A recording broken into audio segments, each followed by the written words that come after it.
It was a dispute between known persons, and it's not a matter that puts the general community at risk, I believe.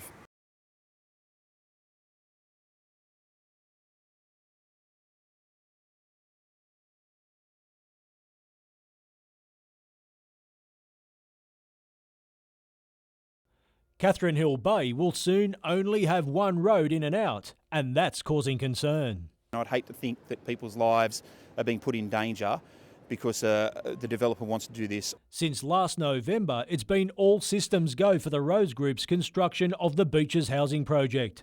The developer is required to upgrade Montefiore Street from the township through to the Pacific Highway, a move which will block the road for 4 months. The road should remain partially open whilst the construction of the new road takes place. The fact is that if we had that sort of situation during peak times, RMS were worried that traffic would be queuing across the Pacific Highway. The only way out of the town will now be at Flowers Drive, forcing some turning right to Swansea to cross 4 lanes. Well, this is the road that's going to be cut off for the next 4 months.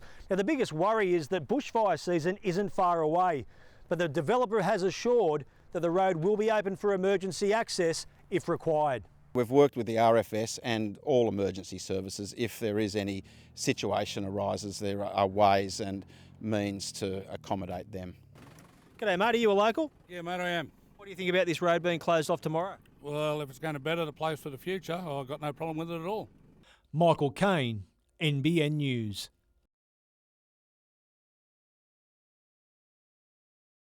A rare opportunity to mix youth and experience.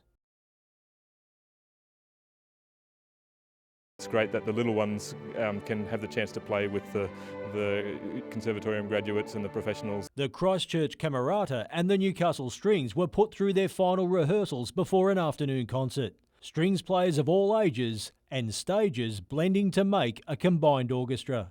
Artistic director David Benny was nervous, but confident everyone was on the same musical page. At today's concert, I think it's so well prepared that I'm feeling pretty good. Viola player Shayna Darbin was looking forward to let the music do the talking. It's just really lovely to get together with like-minded people and just play some beautiful music.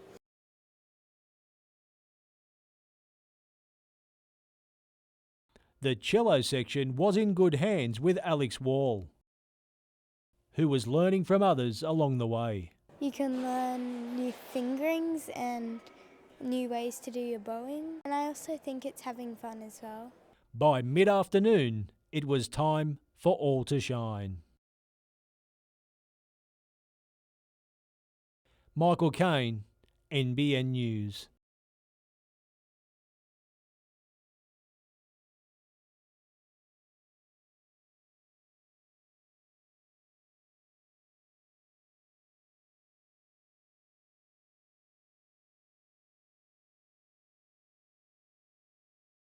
We're thrilled with that. It's with a big abstract work. Dorothy's a fairly well-known artist in the art world of the Hunter Valley. Terrific lady too, and she teaches as well.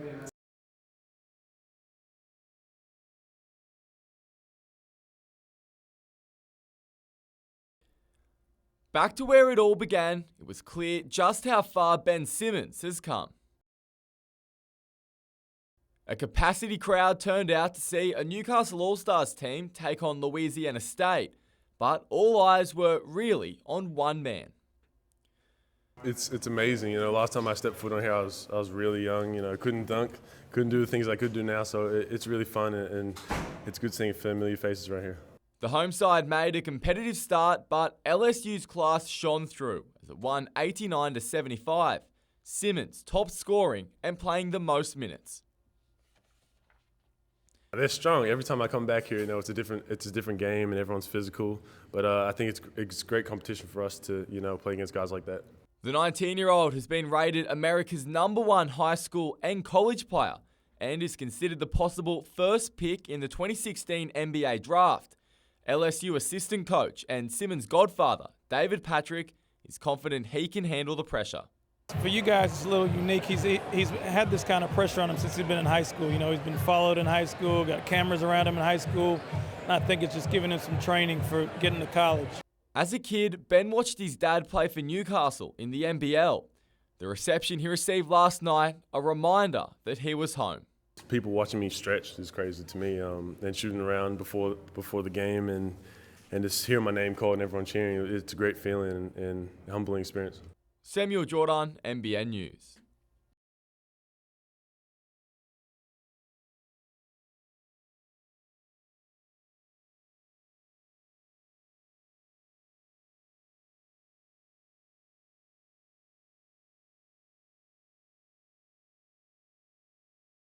It's the best day of my career, that's for sure, as a coach. If you can bottle that experience and that feeling that's in that shed right now, I know they'll turn up again like that next week.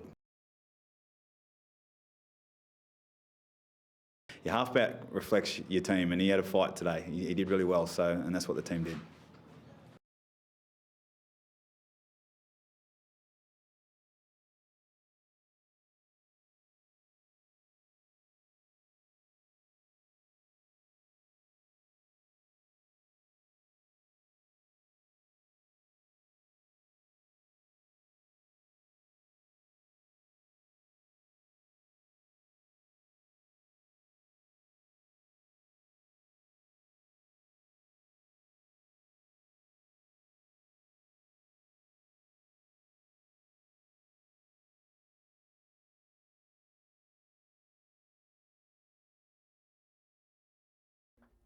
Final round and everything to play for Edgeworth, the minor premiership. For Western, a place in the finals. And Aaron McLaughlin handball almost gave the latter an early lead. A dangerous ball in behind gave the Eagles a chance. Off the resulting corner, the home side had the lead. The Bears weren't out of it. They created a number of chances from the set piece, but couldn't make any count. 15 minutes later, another dead ball went begging, but it rebounded to Carl Thornton, whose snaking run produced an equaliser. Keanu Moore was brought on early in the second to break the stalemate. He almost did just that with his first touch. That building pressure eventually produced a result. Moore forced the keeper into action, but Dylan Holes finished it off. But the Eagles weren't finished yet. Holes was denied a second by the woodwork before, with minutes left, Brent Hamill was brought down in the area and he stepped up, sealing the match and the minor premiership. A small consolation for Western is that a finals place was out of its reach, with Broadmeadow downing Charlestown 2-0, Callan Lewis keeping the Magic's season alive. With the final standings locked in, next week Edgeworth plays Broadmeadow, Lambton takes on Hamilton, while South Cardiff will be relegated. Samuel Jordan, NBN News.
Beach season is just about here and Nippers registrations across the Hunter's 13 surf life-saving clubs are already open. This year there's some extra paperwork, with one parent from every family required to undergo a Working with Children check. We're certainly a family-orientated sport that need that sort of protection, as does all sports. Parents are involved in NIPA's programs in a variety of ways, from helping in the surf to cooking the barbecue. Rhonda Scruton says the checks are essential to protect kids who start in surf lifesaving as young as 5. If there's a chance of someone being there that shouldn't be there, it's flagged. And that is the responsibilities of the association to make sure those laws are upheld. Parents will need to complete checks separately to club registration. Simple as anything, going online to the Office of Guardian of Children, filling out the application, you get a number back, you take that into the RMS with a photo ID to prove who you are. If you don't have computer access, the RMS can process the application for you. Clearance lasts for 5 years.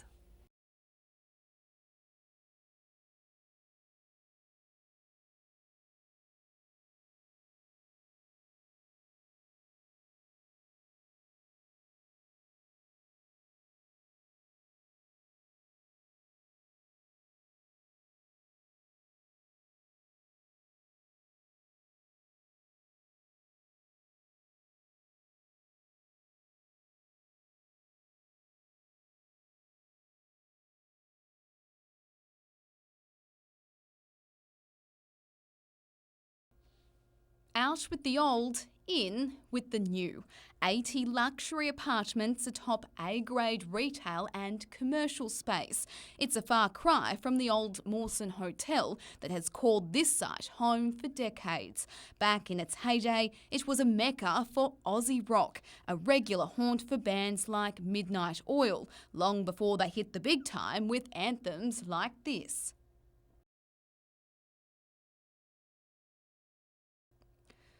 Redhead local Jeff Moore remembers his first brush with rock royalty in 1978.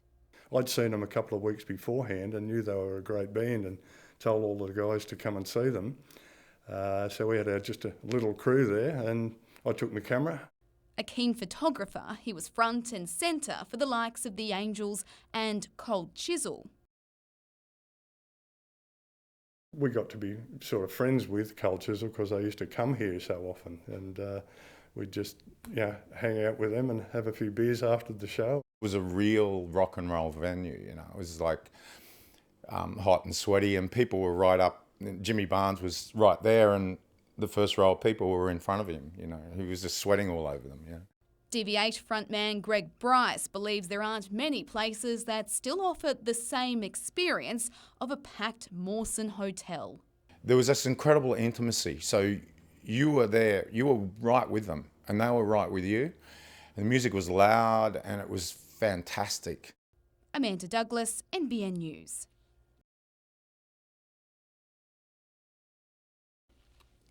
Swirling, sniffing and sampling the best the region has to offer.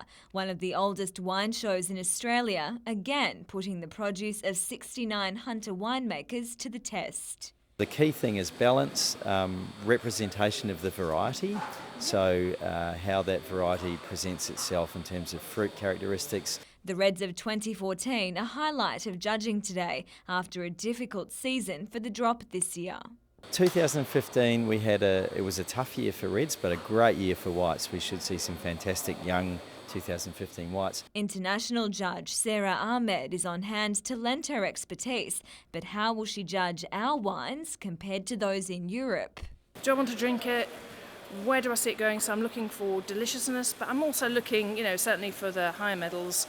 I'm looking for an X factor. I'm looking for really pulling through the detail in the wine. That's what I'm looking for.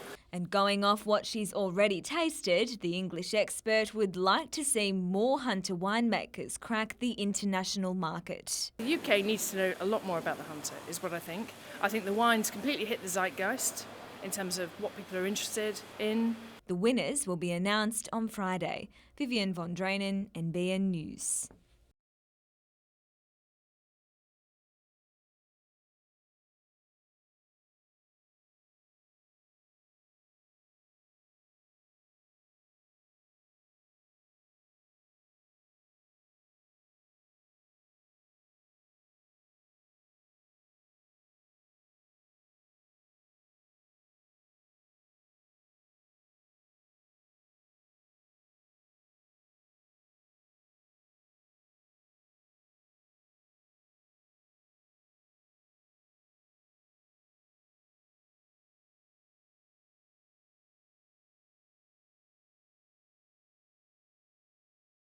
Following the shootout loss to the Braves, the North Stars were keen to make amends against Sydney.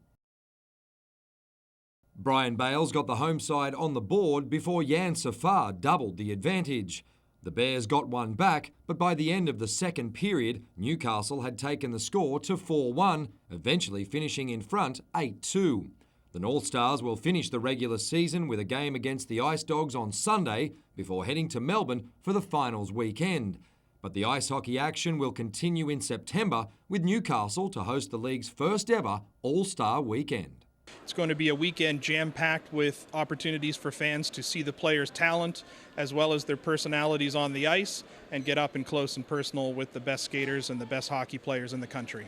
North Stars legend Brian Bales will captain one of the teams. I'm looking forward to playing against guys that are on the North Stars that'll be on the other teams. I know Dane will be in goal for the other team, so I tend to rip him up a bit in practice, so it's going to be nice to do that in a game setting where it really counts.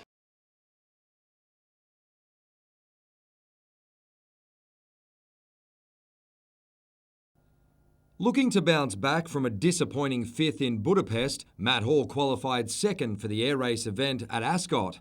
The Australian overcame Canadian Pete McLeod in the round of 14 before knocking out reigning world champion Nigel Lamb. In the final four, Hall had a familiar foe to contend with in series leader Paul Bonham. In his quest for a maiden victory, the former fighter pilot incurred a 2-second penalty for not flying level between pylons, but was still satisfied with the result. This was the first race I actually decided when I make the final four, I'm going to take more risk to come first. Rather than every other race, I've just been trying to get on the podium. Hall is now 8 points behind Bonham with 3 rounds remaining and 8 points in front of third-placed Hannes Ark. Now I've got that gap, I can actually start concentrating on trying to target Paul specifically now. The next round is in Austria on September 5.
A little life that's met a tragic end.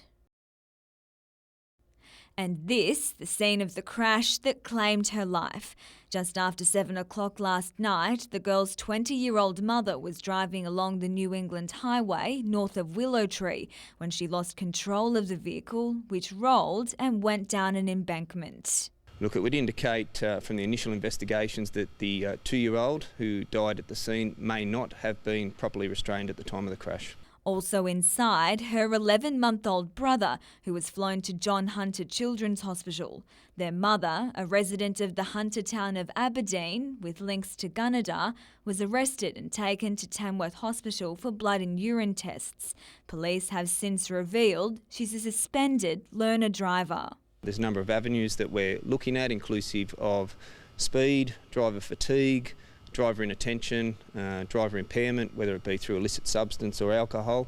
And once the investigation proceeds further, we'll make a decision on whether or not charges are appropriate. Today, communities in the Hunter and Northwest were reeling at the family tragedy. We extend our deepest sympathy to them. It's something which impacts right across the community, this sort of news, and particularly when the people are so young.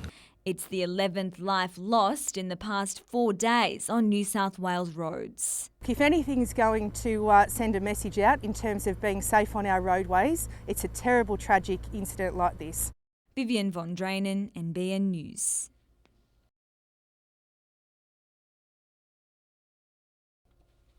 It's been on the market just over a week and already the store is on the radar of several potential buyers. According to the NRMA, one of those should be the state government. And introducing more parking to surround the Wickham site can only be positive. It's a no-brainer. We'd encourage the state government to purchase this site. Last month, the Premier hinted at incorporating the 12,000 square metre site into the proposed Wickham interchange. Carl Loads believes it would make an ideal location for a park and ride.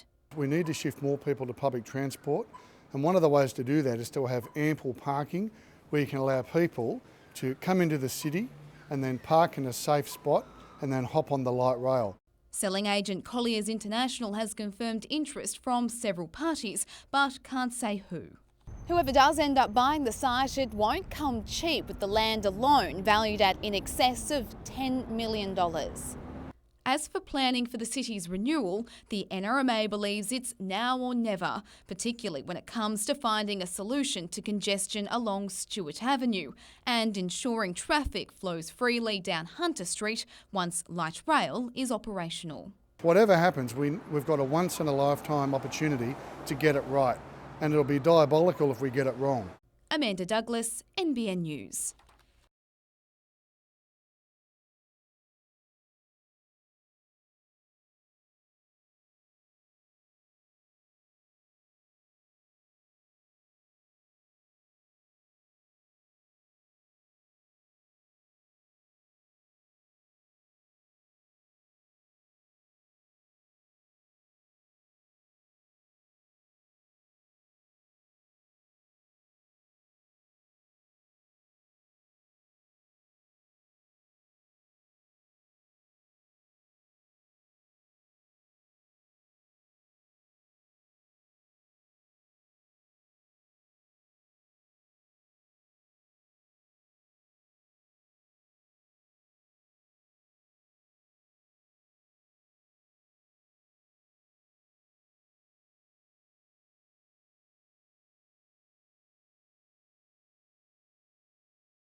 Another load of e-waste off to be recycled. This load means 1 million kilograms of e-waste has now left Lake Macquarie's Awabba tip. The 1 million kilograms that we've recycled basically amounts to about 50,000 analogue TVs in the same volume. Inside the container, bulky electronic items that don't break down easily. The council has been separating waste like this and sending it to Sydney since 2009. The plastic will be pelletised and recycled into more plastic products, and the precious metals will also be recycled too. And with items like TVs now only lasting 7 to 8 years, recycling like this is more important than ever to save landfill space that's quickly running out. Landfill space is at a premium at Awabba, as it is at every council, so the more we can actually do to take waste and to recycle it and take it out of landfill, the better, and the longer the landfill will last. E-waste can be disposed of during the council's biannual bulk waste collection or be taken to the Awabba tip. Vivian von Drainen, NBN News.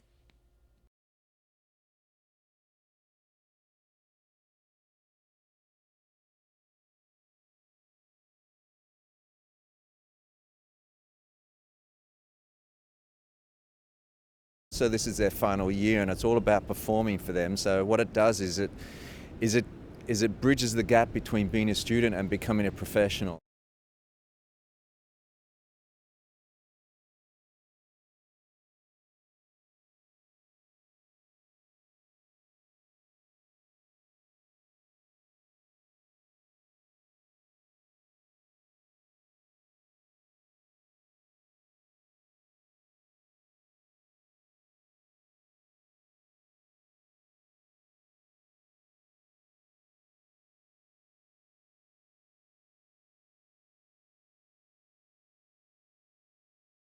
This is a disease that does not receive the acknowledgement or recognition in Australia that it should.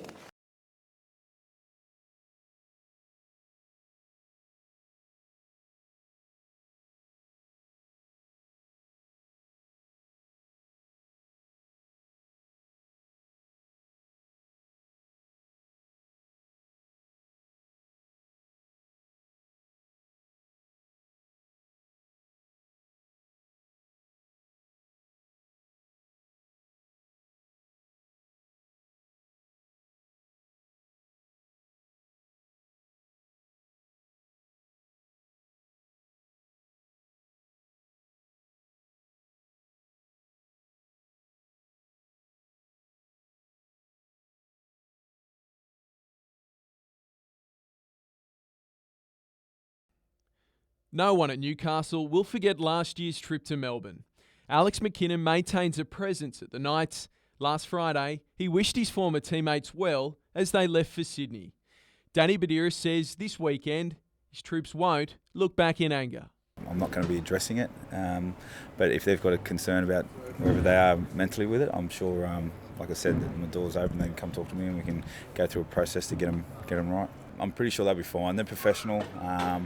They know what sort of job is at stake and what's at hand, what they've got to do, and they'll be okay. They're fine. The sun shone on the Knights today, largely injury-free. They'll enjoy a rare luxury heading into the third last game of the year. Named the same team, which is great, so we haven't named that from probably round 3. So, yeah, they'll roll in today. Gave them a couple of days off. Obviously been a long turnaround for us, which is fantastic. It's good. A month after suffering concussion, James McManus is still unavailable. It comes amid reports his career could be over. Jimmy's still getting some examinations done, some tests and just some procedures that are taking time. The departing Tyrone Roberts now has an opportunity to leave an impression. The team that he's going to gets an idea who he is and what he is about as a player, and obviously gets a chance for the Knights fans to look at him and say, we'll miss Tyrone next year. Paddy Kilmurray, NBN News.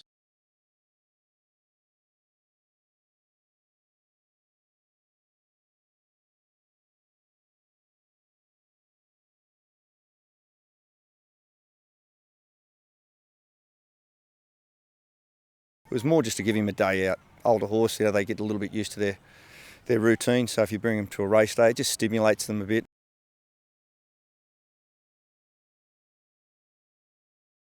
He had a good rest off the back of his Sydney Cup run where he injured his knee, and that time off certainly seems to have done wonders for him.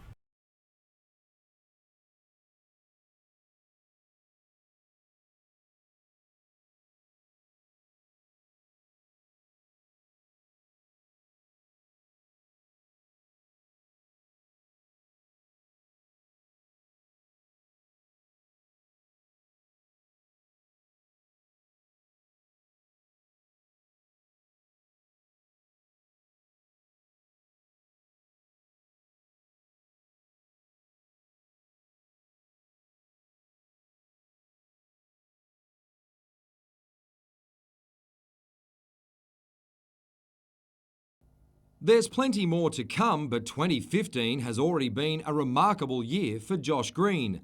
He finished second in the Australian Enduro Cross Series and third at the famous Finke Desert Race.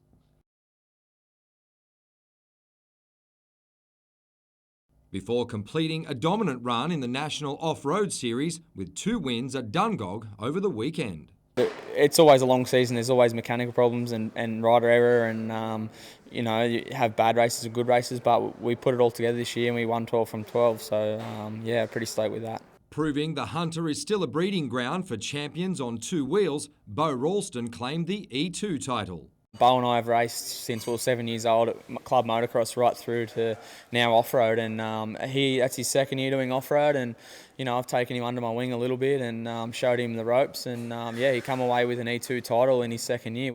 The pair will now join forces on the Australian team to compete at the International 6-Day Enduro in Slovakia.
This is the view from what Brian Crooks says was once a peaceful paradise. Truck after truck after truck, and after living along Nelson Bay Road for 8 years, he wants out. This issue need not be happening to us. If the access road for the Mackenzie Sand Mine was at Lavis Lane, where it was originally designed to go, a lot of this problem would disappear. Macca's Sand, which features Port Stephens Mayor Bruce Mackenzie and his son Robert as directors, currently has approval for 8 trucks to leave and return to the mine every hour. It wants to increase that to 24 trucks. Earlier this month, Kate Washington called a public meeting to hear locals' concerns.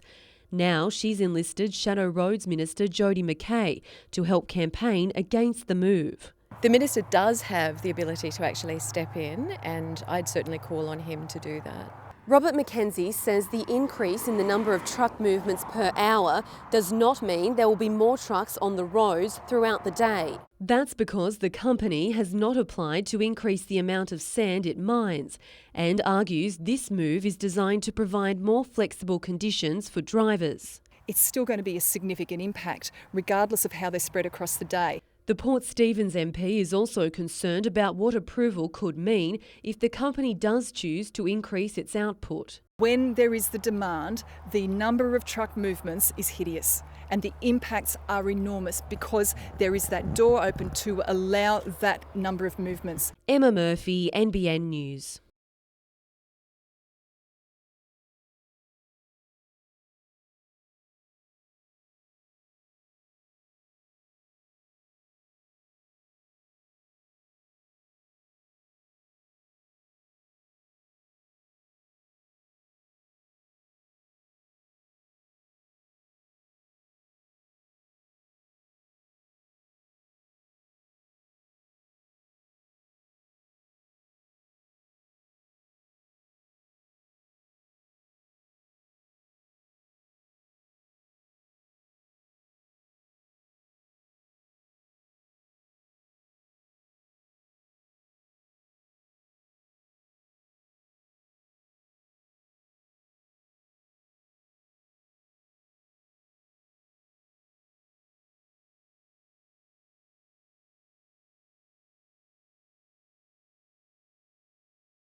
Designed in Wauchope and built at Hexham, the Shoulder Master could be a quick fix when it comes to regional roads.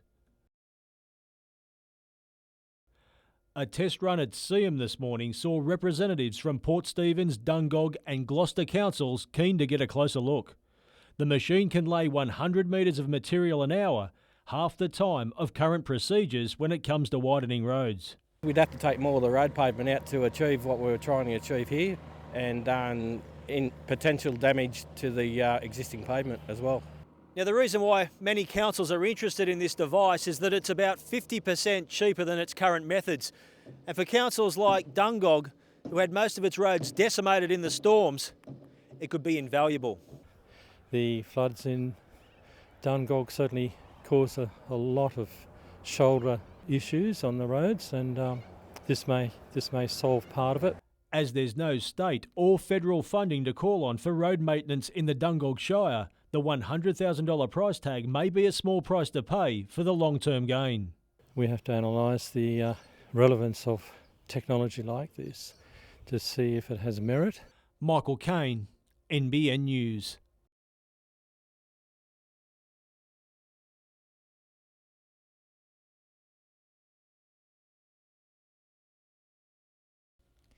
They're the ballet stars of tomorrow, and while some have travelled from across the globe, for one of them, these surroundings are familiar. Anastasia McDonald-Spicer is from Cessnock, and performing at the Civic Theatre is a special experience. It's amazing because I've always wanted to perform in this theatre because it's one of the first places I actually saw ballet. She started when she was 8 and is now a part of the Australian Ballet's Dancers Company in Melbourne. And performing this classical triple bill on stage is a highlight of her career so far. But something so spectacular doesn't come without months of hard work. We have notes first, then we have class at 11, and then we have rehearsals. So that's just going through the piece and correcting what we got notes on. They work very, very hard. They're extremely good. They're very self-disciplined. The group is approaching the end of a 6-week regional tour. Ballet master Dale Baker says Newcastle has been a favourite. This theatre, I got to tell you, this is one of the best theatres in Australia. I mean, they build some fantastic modern theatres, but you walk into this theatre and automatically you feel like you're going to see something really special. Vivian von Drainen, NBN News.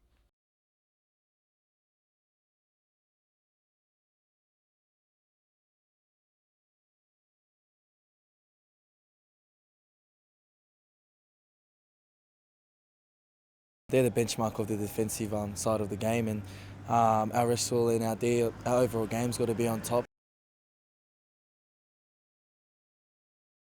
We're getting another touch up again today, and a few minutes sparring each other, which is going to be awesome.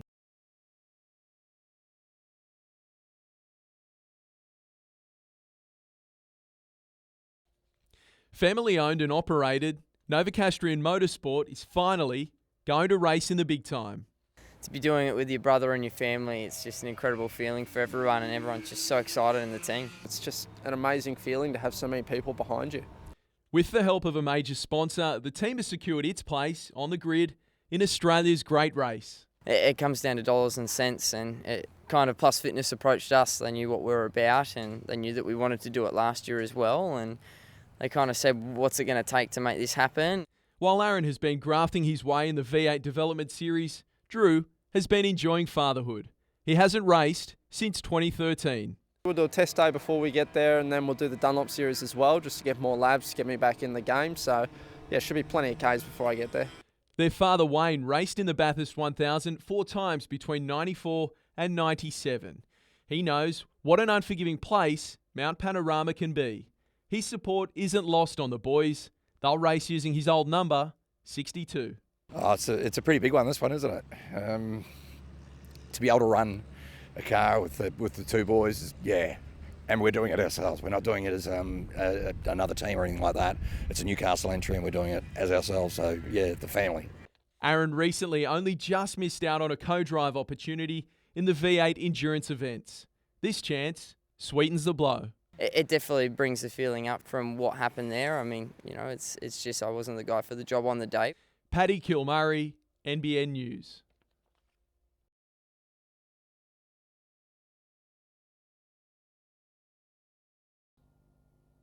They weren't present at today's launch of the Fernley 15, but Christy Dawes and Aaron Royal will be the headline acts this October. Former Commonwealth Games runner Scott Westcott pushed Royal all the way in 2014. Well, I think I'd like to say that the Lake Macquarie Fernley 15 was the making of Aaron Royal. I pushed him all the way, and now he's qualified for the Rio Olympics, which is absolutely fantastic. We're hopeful that Aaron will come back. With Kurt Fernley unavailable, Dawes will be the favourite in the wheelchair division. She'll probably be first across the line, I'd say. There's two young fellas from the Central Coast and up at Taree that will push her all the way. Now in its fourth year, the 15-kilometre race isn't just for professionals. Groups such as the Wooters and the Newcastle Flyers have added plenty to the event. We're actually providing the paces for the Fernley 15, so we'll have people running at a set pace that other people can then pace off, and I'm sure we'll have some competitive guys up the front and girls, but I don't think we've got the people to win it. It's just a really good community that everyone gets along, and wherever you go, you're never far away from a Wooter or a Wooter's call.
Barber Tony Rufo has been snipping away for 53 years.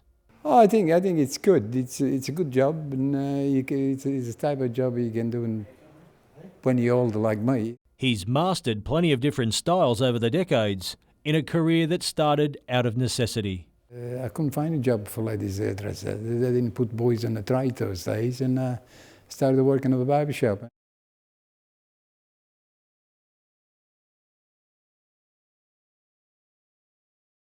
The trade is now seeing a fresh growth and a new breed of barber, thanks to the hipster trend.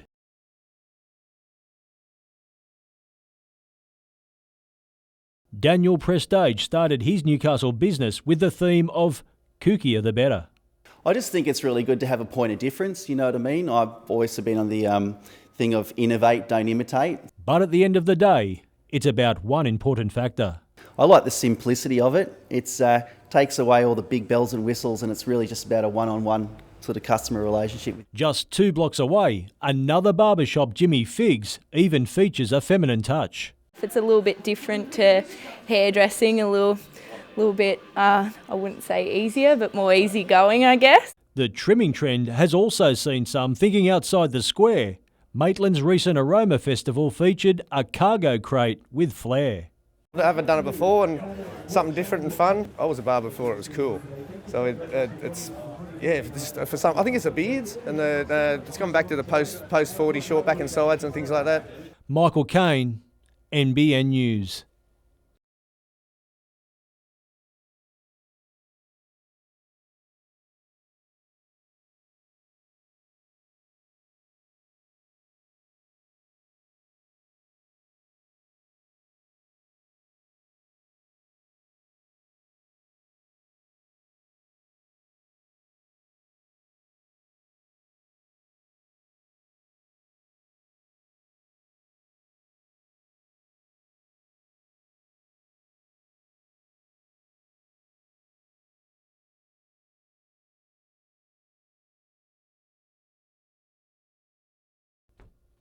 lighting up in preparation for another bushfire season.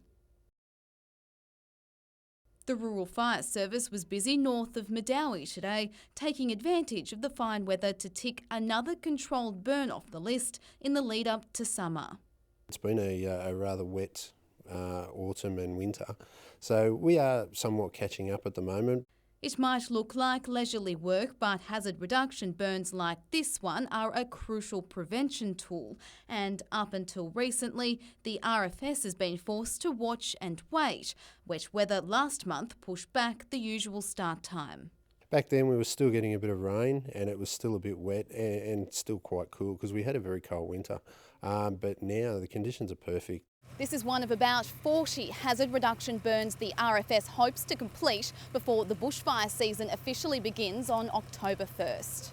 While this season isn't expected to bring the scale of devastation seen during the 2013 bushfires, the warning remains the same.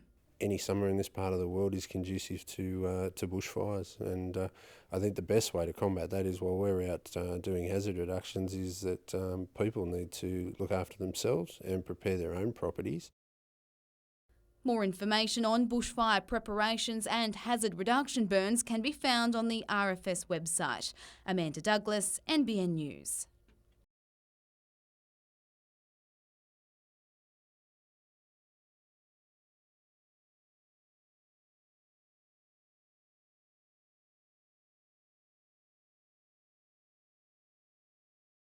It came as a great surprise, of course. I'd had no consultation whatsoever, not even a phone call.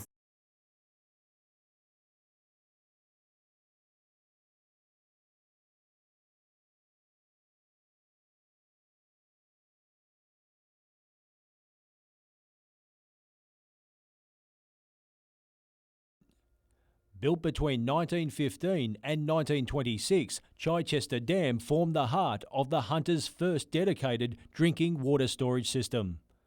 Constructed before aerial photography, computers or even power tools, it's considered an engineering marvel of its time. It's incredible to note that 100 years ago, our predecessors had the foresight and the vision to build this dam. It's just as important today, storing more than 18 billion litres of water and providing for more than 100,000 homes across the region.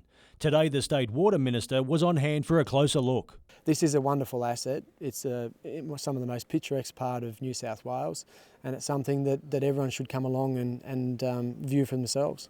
Coinciding with the 100-year commemoration was the start of a series of important tests evaluating a 1985 procedure to extend the life of the dam. Well, I'm 43 metres in the air, and it's a special privilege to do this because usually in the past it's only been Hunter Water employees that get the chance. The work involved is testing out the 93 steel cables that reinforce the dam, and that's going to take around the next 2 to 3 weeks to do. With a combined strength of over 1,000 semi-trailers that are securing the dam wall to the bedrock below. The covers are removed from each tendon and there's an inspection done of the tendon securing arrangement. Michael Kane, NBN News.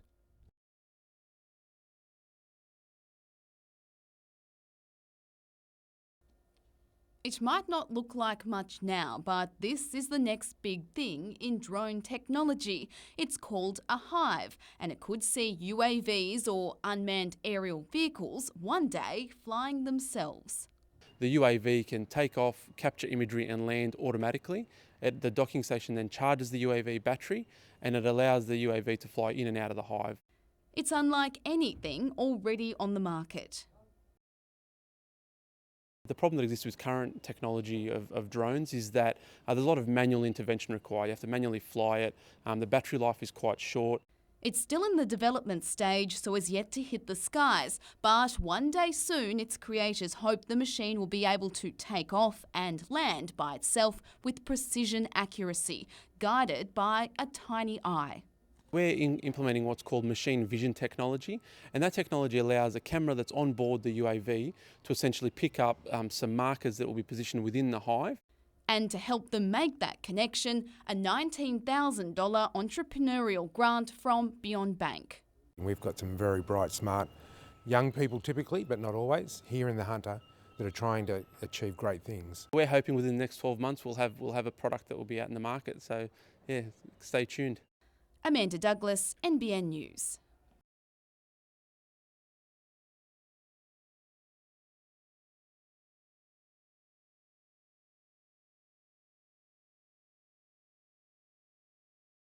One is in the area of luminous material, another is involved with railway track equipment, and the third one is involved with removing methane from mine gas exhaust.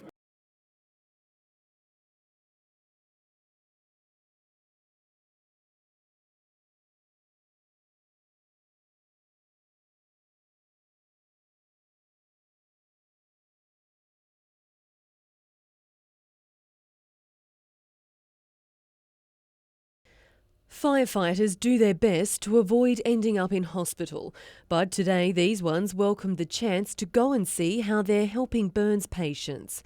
Every fortnight a small sum is deducted from the pay of these selfless individuals. That, combined with the money raised from their annual fundraising ball, then goes to the John Hunter Children's Hospital. Massively grateful. It's a little bit of a shame that we do need those donations to do these things, but you know, anything we can do to care better for the community of Newcastle and the Hunter is just amazing. So far, their efforts have helped purchase this simulation mannequin, allowing doctors to be better equipped to treat patients.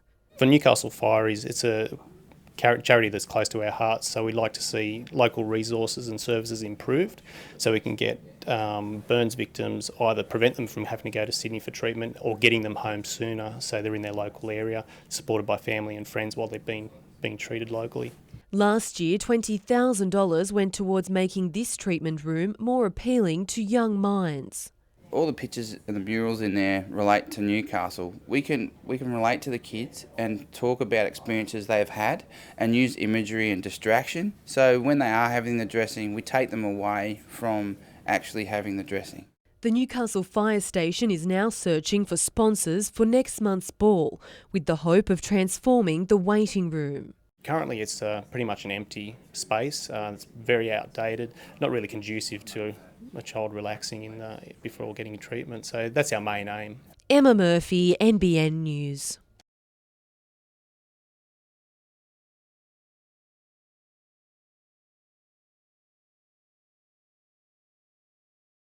The principle was obviously to win and get that winning mentality, but to concede one goal over the two games are really sort of underpinning what we're about this year and being hard to beat.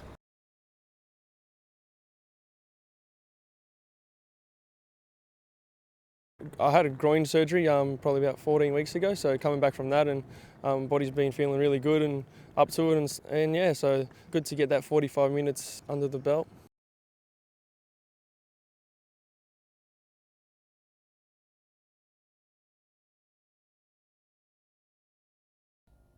Merewether set the benchmark this season, claiming the minor premiership with a 7-point buffer. This weekend, United will look to claim the grand final silverware as well. The target's always on your back as minor premiers, but I think we've definitely been working towards this. You know, we're ready for it. Standing in Merewether's way is a determined Valentine side that beat Adamstown to qualify for the decider. We started out a bit rough. We lost a few games on the trot early on, but we've really brought it home for the semis. Merewether has won all 3 clashes with Valentine this season, but no, it's a clean slate this weekend. They've got the ability to bring it together, and they showed that last week, and so, you know, we'll have to show up and be ready for them on Sunday. The game will be held at Magic Park on Sunday. On Saturday, the ground will host the NPL finals clash between Broadmeadow and Edgeworth. The Magic scraped into the semis thanks to 3 straight wins. Credit to the boys. They came back and they worked hard to get in it took us to the last game to get in the semis, and we always said as long as we made the semis, it was always a brand new ball game. Boasting the competition's top 3 scorers in Bradbury, Haynes and Fajovic, Broadmeadow isn't fazed about facing the Eagles. Out of the 3 sides, I mean, I would probably rather play Edgeworth out of the other 2, just with other results, how they've gone through the year. Despite a slow start to 2015, the Eagles eventually went from promising to minor premiers. We've had good rotation, but the depth of our squad is phenomenal this year, and players have really stepped up where they need to. Jim Fogarty suffered a shoulder injury last time he played at Broadmeadow. He says he's fit for the rematch. A couple of games back in, I've played 2 in the reserve grades and played on the weekends, so feeling good, training twice a week now and really testing it out. Hamilton hosts the Jaffas in the other semi. Mitchell Hughes, NBN News.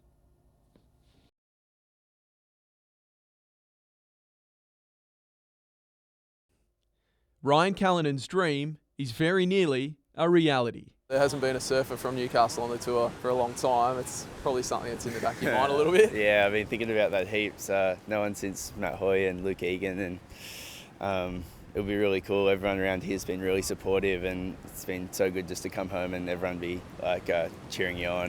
A 5th place result at the US Open means he's inside the top 10 on the qualifying series rankings, and that's exactly where he needs to remain. I just need 2 more pretty good results and 1 really, really good one. I've got 5 comps, so it's feeling good, but I just kind of want to win this year. I want to win an event, and that would really take the pressure off. I think that's my main goal now.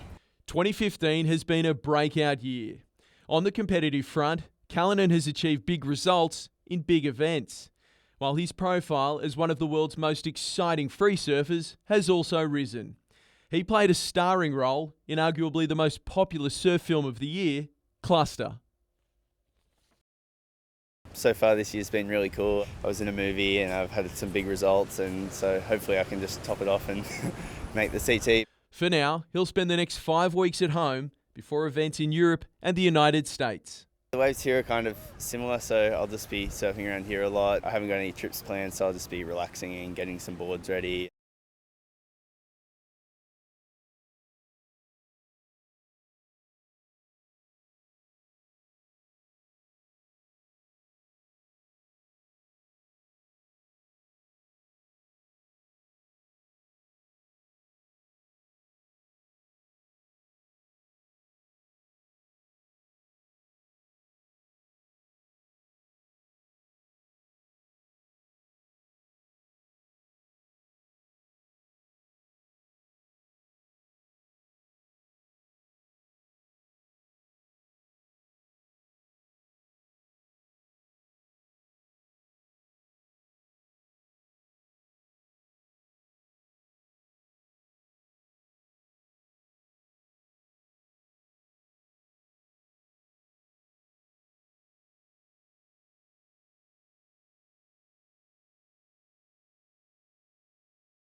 It's 6,000 hectares about to be sold, lock, stock and barrel.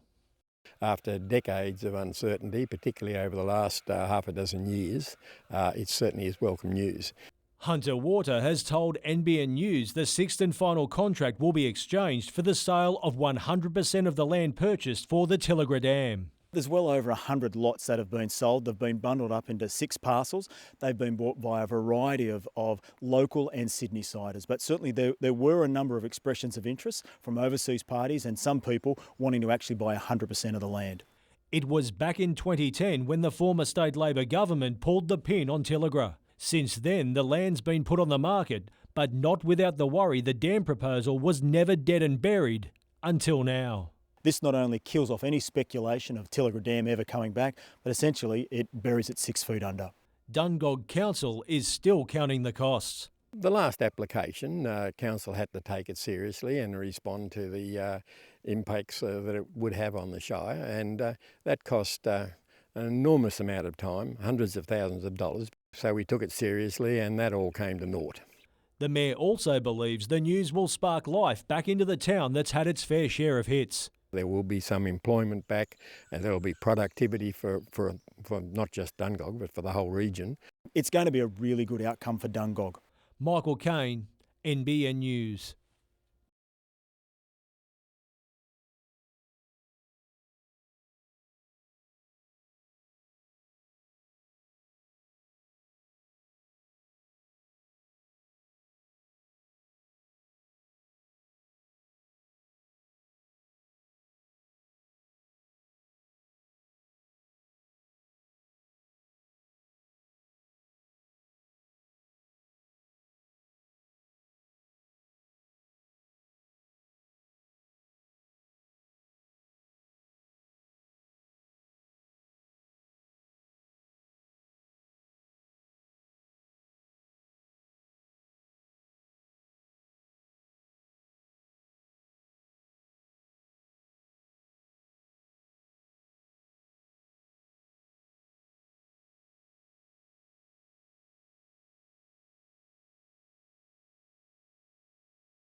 They are the words locals have been longing to hear.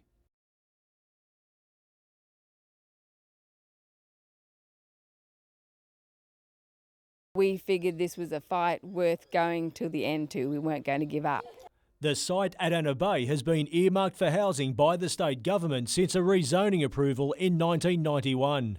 With the help of a legal team from the University of Newcastle, the group launched successful legal action in the Land and Environment Court. Today, the state government's development arm officially withdrew its development application. Urban growth didn't follow due process, so they didn't even do a species impact statement. Had the application been approved, a unique habitat could have been threatened, including a koala colony. We've got squirrel gliders, we've got powerful owls, we've got a lot of rare flora and fauna, we've got some very rare orchids. Port Stephens Mayor Bruce McKenzie, who was part of a 4-man joint regional planning panel which gave the project the green light back in February, was unavailable for comment. Now, the 23-hectare site is still owned by Urban Growth, meaning the fight may not be over yet. No, it's never over. It's never over until we can actually have this piece of land permanently preserved. Late this afternoon, a spokesperson from Urban Growth told NBN News the Fisherman's Bay project no longer fits within the organisation's core business areas and priorities. Michael Kane, NBN News.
And on Sunday, they have an event called the Colt Trophy, which is a navigational event around Lake Macquarie itself.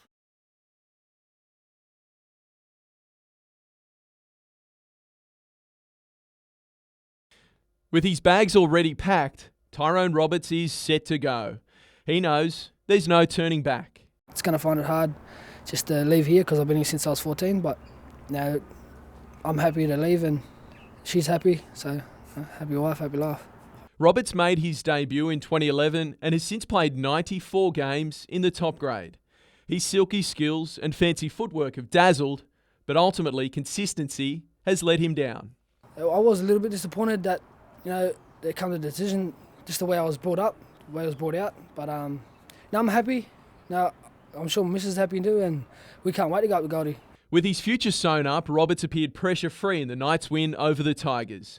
His post-try celebration testament to his proud heritage. No, I was just representing my culture and supporting Goodsy at the same time.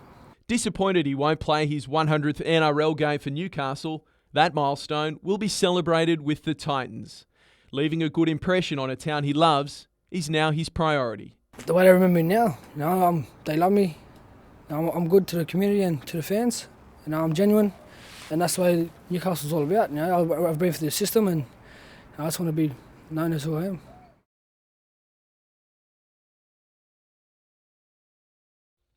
Leonardo Vitor Santiago. More than 10 years' experience with a variety of European clubs, and the Newcastle Jets' latest signing. Technically talented, quick and mobile, with the ability to create chances in the final third. Yeah, I think he can play across the front three, especially as the second striker, either left or right or the number 10. So I see him making those forward runs as well. He demonstrated in the video there, he actually scores goals and he's a forward threat. He's not the first Brazilian to call Newcastle home. Several South American imports have tried their hand in the hunter with mixed success. Santiago left German club 1860 Munich in November last year. He's had very limited game time since. And he's actually been undertaking the program for about 3 to 4 weeks now that we put in place for him. So, and I've seen him training. He's sent video clips of him training as well over the last 2 or 3 weeks, and he's looking well. He's making a leap of faith as well, which shows a lot of courage in my book, and they're the mentality we want in the dressing room. There's very little room left to move under the salary cap. The hunt for one more striker continues. Still shopping there, still shopping. Obviously, as I said, you've probably noticed the way we've really structured the process. It's been working from back to front. So the last position is that number 9.